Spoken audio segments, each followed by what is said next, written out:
Assalamualaikum warahmatullahi wabarakatuh. Baiklah, di sini saya akan menjelaskan adab menuntut ilmu. 1. Adab menuntut ilmu. Ilmu pengetahuan sangatlah penting dalam kehidupan manusia, baik di dunia maupun untuk kehidupan akhirat kelak. Hidup menjadi lebih mudah dengan ilmu pengetahuan. Barang siapa yang menginginkan kebaikan di dunia, maka harus dengan menggunakan ilmu. Dan barang siapa yang menginginkan kebaikan di akhirat kelak juga harus dengan ilmu. Dan barang siapa yang menginginkan kebahagiaan di dunia sekaligus di akhirat kelak, maka juga harus dengan ilmu. Orang yang berilmu hidupnya lebih bahagia dan lebih sejahtera dibandingkan orang yang tidak berilmu. Perhatikanlah orang-orang sekitar kita, akan kita dapati perbedaan antara orang yang berilmu dan orang yang tidak berilmu. Allah mengangkat derajat seseorang yang beriman dan berilmu pengetahuan dengan beberapa derajat.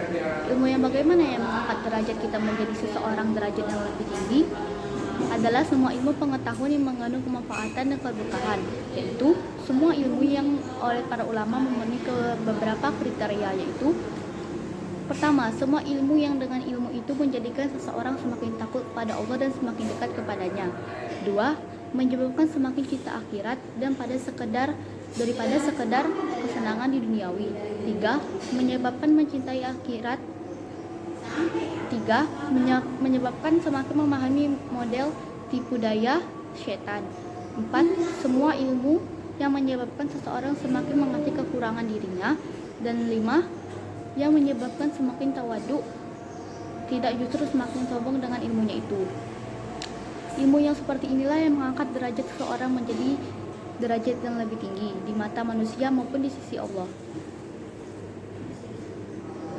Oleh karena itu, agar ilmu menjadi manfaat dan berkah, maka ketika proses mencari ilmu harus menggunakan tata krama dan sopan santun, baik tata krama berkaitan dengan dirinya, berhubungan dengan aktivitas belajar maupun berkaitan dengan gurunya. Adapun pelajar berkaitan dengan sikap terhadap diri sendiri, yaitu 1. Hendaknya membersihkan dari kotoran jiwa, ria, dengki, dan sombong. 2. Memperbaiki niat yang baik, yaitu berniat hanya karena Allah Subhanahu wa Ta'ala ketika tidak menunda-nunda tugas mencari ilmu.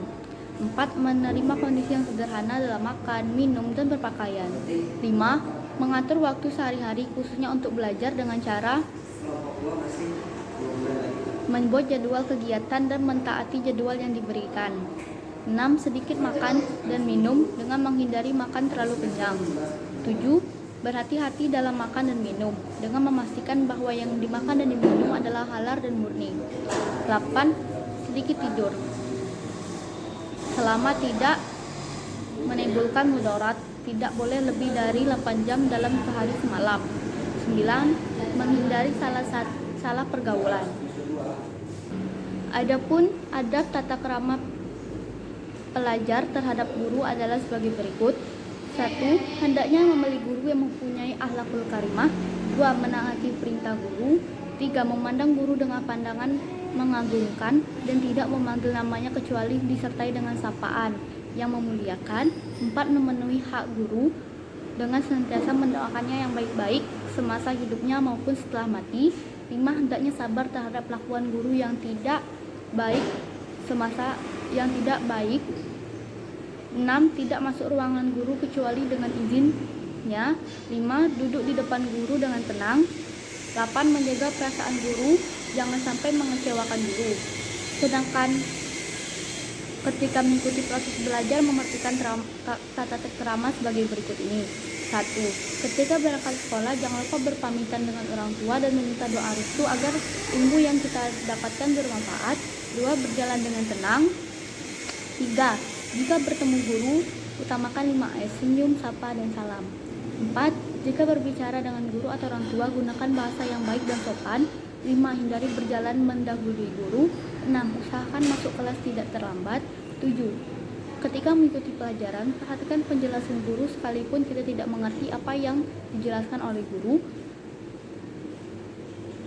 8. Jika ingin bicara, usul bertanya, angkat tangan terlebih dahulu, jangan langsung menodong pembicaraan apa yang dibicarakan guru. 9. Jika ingin keluar kelas untuk kepentingan apapun, maka memintalah izin terlebih dahulu kepada guru, tidak langsung keluar saja. 10. Jangan sekali-kali keluar kelas mendahului guru kecuali sudah diperintahkan. 11. Dalam bergaul dengan teman-teman, lakukanlah teman dengan baik sebagaimana kamu senang diperlakukan baik. 12. Gunakan panggilan yang disukai oleh orang-orang. 13. Jangan sekali-kali menghina temanmu, apalagi menghina orang tuanya atau pekerjaannya. 14. Jika berselisih dengan teman, selesaikanlah dengan baik, jangan memaksakan menang apalagi bertikai. 15. Hindarilah bergaul akrab dengan teman yang buruk. 16. Hindari makan atau minum sambil berdiri atau berjalan. 17. Dalam berbicara dengan siapapun, gunakan bahasa yang baik dan sopan. 18. Jagalah harga diri dan kehormatan diri sendiri.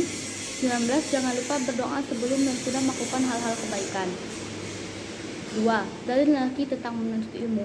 Sebagaimana firman Allah dalam surat Al-Mujadalah ayat 11, hai orang-orang beriman, apabila kamu dikatakan kepadamu berlapang-lapanglah dalam majelis, maka lapangkanlah, niscaya Allah memberi kelapangan untukmu. Dan apabila dikatakan berdirilah kamu, maka berdirilah, niscaya Allah akan meninggikan orang yang beriman di antaramu dan orang-orang yang diberi ilmu pengetahuan beberapa derajat, dan Allah Maha mengetahui apa yang kita lakukan. Ayat ini mengisyaratkan bahwa orang yang akan diangkat derajatnya oleh Allah tidak cukup dengan ilmu saja, tapi harus disertai keimanan. Faktor keimanan inilah yang akan menunjukkan sikap baik dan amal soleh. Ilmu pengetahuan yang tinggi tanpa disertai nilai keimanan hanyalah akan merusak dunia, tatanan kehidupan. Sekian dari saya, apabila ada kesalahan saya mohon maaf. Wabillahi taufiq wal hidayah. Wassalamualaikum warahmatullahi wabarakatuh.